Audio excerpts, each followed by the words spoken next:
Hey guys, JMeyels here. Looks like Apex Legends may be looking to make a big change to one of the favorite POIs in the entire game, probably right under Skulltown as being the most favorite. And this is coming from a tease on Twitter that you don't really see Respawn doing that much. And honestly, something you're never probably going to see again is ex-Respawn developers who spoke out against something that EA is doing. I thought this was pretty funny. This was coming from an innocent tweet, but honestly, I thought the backlash was rather healthy, honestly, to see how Respawn developers feel about their own parent company, EA. All of that and very much more in today's video. Make sure to leave a like on the video, subscribe to the channel, comment down below for a chance to win that 10,000 Apex coin giveaway. The finalists from last video are down in the comments as well. And without further ado, let's jump right into the video. So first off, I just want to make mention here that Pav did make this little bit of a retweet. I thought this was so funny. You guys remember a couple of days ago we talked about Punch playing the Lifeline drums or playing the Lifeline drumsticks over on the drums in this town takeover here. And then now I thought this was really cool. They actually decided to make a little bit of an update where you can now interact with them. So we saw Pav make that little emoji retweet, and we thought, oh, is there an Easter egg that we're missing? Is he on to something? Was he about to, you know, and activate this crazy Easter egg that was going to be, you know, a teaser or something?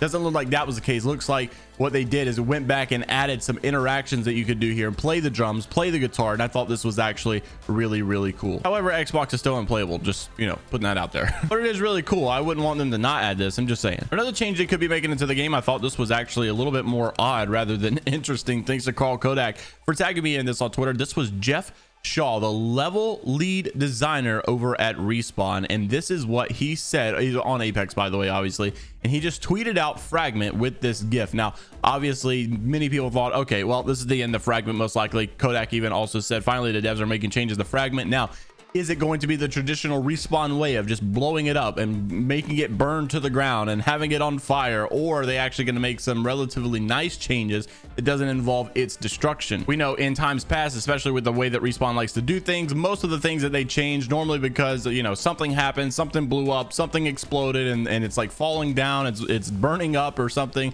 It's never really like these really nice changes like, hey, you know, a company came in and remodeled the Apex games or something, and rather it's like, yo, something blew up and, you know, it's all burning to the ground. So I really hope they don't take that approach to it of just destroying Fragment, but it would be nice to see a little bit of a change to it. I know that this is probably one of the top POIs of all time. I think Skulltown's got to be #1, and then, you know, maybe, I mean, obviously Capital City is what people normally loved, but Fragment is still the same thing. But I think if it is done right, it could be a great decision to change Fragment up just a little bit. Like I said, though, personally, I would just like to see them take the approach of making it cleaner, making it more modern and updated rather than burning it or exploding it. And if they don't take this approach and they go with the way of maybe like redoing this entirely and Fragment's just gone off the map and they just remodel the entire map, I mean, I just don't understand why they even did that with Skulltown over on Kings Canyon. You have these popular POIs that are obviously the fan favorites, and then we haven't seen Skulltown and Kings Canyon in quite some time, and it's not the same whatsoever without Skulltown. Don't get me wrong, I like Salvage on the map. I think Salvage is a great POI, but it's nothing like the original Skulltown. So why are they so like normalizing taking away what fans love the most? Say, hey, solos came out, we love solos. Well, too bad you're never seeing it again. Or Skulltown, we love Skulltown, it's a great map, it's a great POI.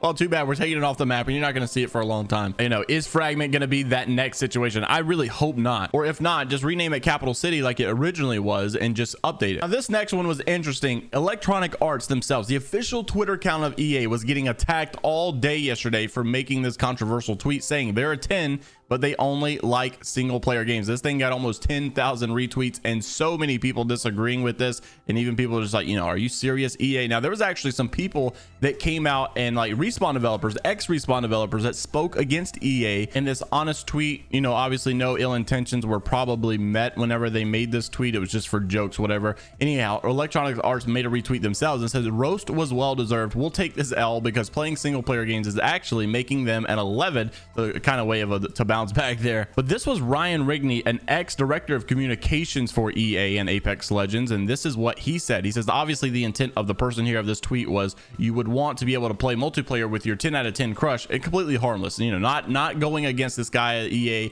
who's making this tweet. He said, but EA's history guaranteed that this would be interpreted uncharitably. I feel bad for whoever has to sit through the emergency Zoom calls about this. I just thought that was interesting. People that used to work on Apex, or, you know, someone that used to work under the hands of EA, now free to speak about EA like this, and obviously not a fan of, most people I think are not a fan. Even Lulu talked about her quitting possibly the other day because Apex is so mishandled under the hands of EA. Speaking of things being terribly mishandled, this was coming from pro player Imperial How over on TSM, who was talking about one of the craziest and most mishandled rules over at ALGS for this big tournament in Raleigh, North Carolina, the ALGS World Championship. And that is the fact that apparently under him, now this is not guaranteed, it's not confirmed, this is just what he says he's heard, this is what he said he's currently under the impression of, that is if a pro player test negative for COVID, obviously they can play. If they are vaccinated for COVID but they test positive, they cannot play. But if a fan tests positive and is COVID vaccinated, apparently they can still come and watch at the venue. I'm not really understanding as to how that makes sense. Now he also said in order to watch the ALGS in person, you either A, had to be vaccinated, or B, had to test negative at the time of the event. But like he said, apparently the fans are still able to come and watch if they test positive but they're COVID vaccinated. And then obviously on the flip side, the pros are not even allowed to compete at all if they test positive but yet they are vaccinated still. So I'll let you guys hear it straight from him. This is what he said. Roll the clip. Chad, did you guys know that the audience of Raleigh, or Raleigh, whatever how you say it, you can either, to get inside the venue, you either have to be vaccinated or test negative. But players, if they test positive, even though they're vaccinated, is not allowed to enter the venue. Can you talk about that? No, you can't go in if you're bro, guys, I'll repeat it one more time because clearly you didn't hear me the first time, some of you. Audience can test positive and still go inside even just because they're vaccinated. If a player is vaccinated and tests positive, they're not allowed in. Do you see the difference? Did I not say that right the first time? Am I dumb? That's what I was told.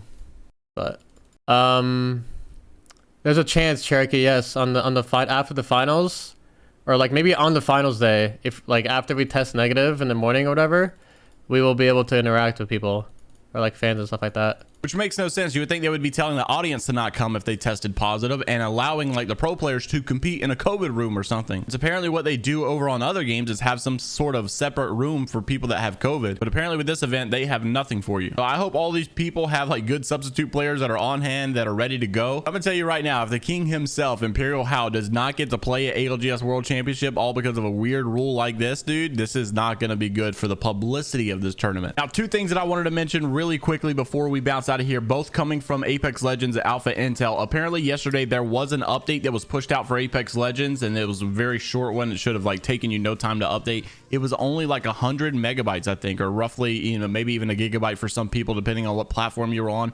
But they said Apex players on Xbox reporting that it did not fix the input lag, unfortunately. So I don't even know what this update was about, what they exactly did. Maybe it was another step in the right direction to fix maybe the lower bracelet or something. But yeah, like I said, unfortunately, Xbox players still having that input lag. And thanks to Latency for tagging me in on that. I also said this, I thought this was really cool because you don't see this very often. They said Mad Maggie is the lowest pick rate character right now in Apex Legends, but pro players and top ranked players are now using Mad Maggie. So, you know, it's kind of weird, but shows how the big differences between the main player base and the pro level. Is Maggie in fact underrated? It's going to be very interesting to see if they actually use her in the ALGS World Championship. I guarantee you if the team that uses her is winning, then a lot of these people, especially casuals, are going to start using her again, and she's probably going to have a massive pick rate increase. Also, you guys know I was giving away 3 heirlooms. I already gave one on this channel away. I had one for Glytch Energy. The order number was posted over on my Twitter. Go make sure it's not your order number to see if you won, and also the Facebook winner was posted on my Twitter and Facebook as well. As always, don't forget to leave a like on the video, subscribe to the channel, comment down below for a chance to win the 10,000 Apex coins that we're giving away over here. And I'll even give an extra finalist position to anyone who can tell me how many times in this video I said however. For all you Technoblade fans out there, I'm with you. I've been sitting here thinking about that situation, man, all night. It's incredibly sad and so unfortunate, but hey, life moves on. Make sure to be close to your loved ones. You never know when you're going to get crazy news like that. Thank you all for watching once again. Take care of yourselves, and I'll see you next time. Later, Gators.